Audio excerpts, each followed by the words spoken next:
पंचतुंगात आम्ही जी 15 ऑगस्ट रोजी मी व आमचे सरपंच आणि ग्रामपंचायत सदस्यांनी आमरण उपोषण चालू केलं होतं अवैध धंदे बंद करण्यासाठी. ते चालू केल्यानंतर उत्पादन शुल्क ज्या अधिकाऱ्यांनी बऱ्यापैकी त्यांचा रोल पार पाडलेला आहे. बऱ्यापैकी धाडी टाकून आमचे म्हणजे जे पाहिजे होती तशी आमच्या मनात समाधान करण्याजोगी कामगिरी त्यांनी केलेली आहे.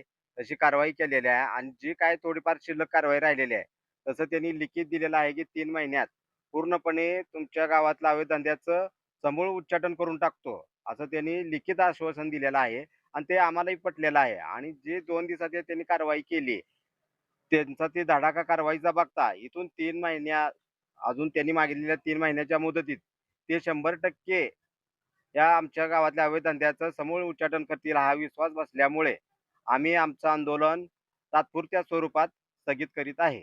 जे काही कालावधी तिने 3 महिने दिलेली आहे, जर नाही झाली तर नाही झाली तर आम्ही हे आंदोलन तात्पुरतं स्थगित करत आहे. त्याच्यामुळं भविष्यात जर ते त्यांनी नाही केलं तर पुढं चालू उपोषणाला बसणार आम्ही आहे सर.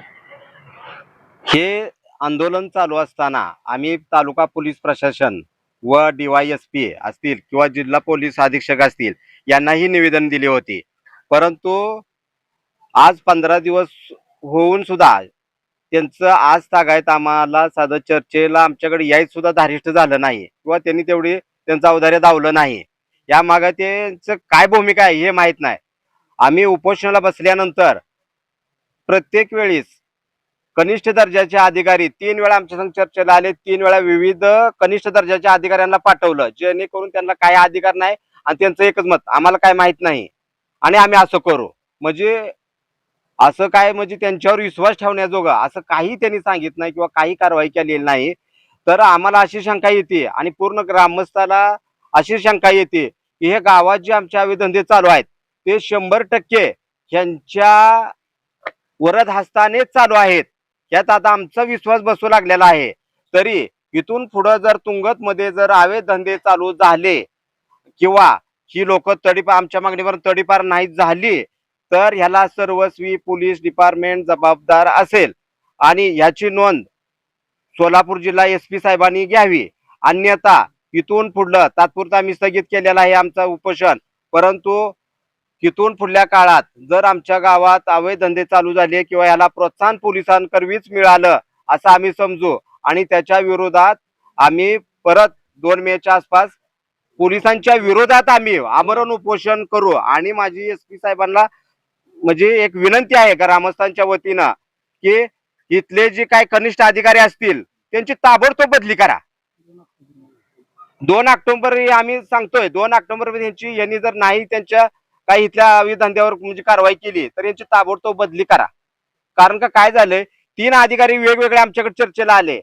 त्यातल्या अधिकाऱ्यांचं काय मत, मी आज आलोय, मी या महिन्यात आलोय आणि पूर्वीच्या लोकांनी घाण केली. म्हणजे तुम्ही पूर्वीच्या लोकांवर डायरेक्ट आरोप करता का, म्हणजे आरोप करताय का सांगताय आम्हाला त्यांनी बाबा हे अवैध धंदे चालू केलेत ते आम्ही आता बंद करतो असं म्हणजे यांच्या बोलण्यात नाही येत होतं. तरी SP साहेबांनी याची नोंद घ्यावी, DYSP साहेबांनी याची नोंद घ्यावी. आणि जे आम्हाला अपेक्षा होती तालुक्याचे तालुका निरीक्षक की बाबा सुरेश चिल्लावार साहेब हे येतील. ह्याच्या ठिकाणी जर पूर्वीचे जर तालुका निरीक्षक मुजावर साहेब असते तर त्यांनी येऊन पूर्वीच येऊन हे नियोजन आम्हाला बसायचं उपोषणाला वेळच येऊ दिली नसती. पण तेवढं ही सौदार्य किंवा धारिष्ट या चिल्लावार साहेबांनी दावलं नाही. त्याबद्दल आमच्या गावाच्या वतीनं आम्ही त्यांचा निषेध करतो. तुंगत ग्रामस्थ वतीनं सुरेश चिल्लावार साहेबांचं तालुका पोलीस निरीक्षकांचं आम्ही हे करतो. आणि अशी एक बातमी अशी आलेली आहे की हा आम्ही आले आमच्या अधिकारी आल्यानंतर बोलला किंवा अवैध धंद्याच्या विरोधात यांनी लढले काय भविष्यात सरपंच असतील उपसरपंच असतील कुठं कायद्या कचऱ्यात गावते का बघा, असा एक आम्हाला मेसेज आलाय. तरी आमची पूर्ण म्हणजे एक विनंती आहे त्यांना काय आम्हाला कायद्या कचऱ्यात जर चुकीच्या पद्धतीने धरलं तर त्याला तुम्हाला बी सामोरं जावं लागणार आहे काय. त्यामुळे त्या भानगडीत न पडता गावात जे अवैध धंदे तुमच्या म्हणण्याप्रमाणे पूर्वीच्या अधिकाऱ्यांनी जे माजवून ठेवलेत आणि तुम्ही आता नवीन आलात ते पूर्णपणे बंद करण्यावर लक्ष द्या की पूर्ण करण्यावर लक्ष द्या. की उगा हे आमच्या विरोधात बोलले किंवा आम्हाला ताणून धरलं म्हणून इतर कुणावर डूब धरून काय कारवाई करण्याच्या भानगडीत पड नका. आणि एसपी साहेबांना माझं स्पष्ट मत आहे, म्हणजे मागणी आहे की इथला पहिला जी स्टाफ जुना आहे त्यांचं पूर्णपणे बदली करून टाका. नवीन अजून नवीन काय नवीन आता आलेले आहेत त्यांच्याबद्दल आमचा रोषच नाही, परंतु आता जे काय अजून राहिलेले आहेत त्यांचं पूर्णपणे बदली करून टाका. आणि आमच्या गावातला अवैध धंद्याचा प्रश्न आज जरी तात्पुरत्या स्वरूपात स्थगित केला असेल तरी सुद्धा 2 ऑक्टोबरला जर हे नाही केलं, पोलीस प्रशासनाच्या विरोधात आम्ही आमरण उपोषण ग्रामपंचायत मार्फत चालू करू, याची नोंद घ्यावी जिल्हा एसपी साहेबांनी.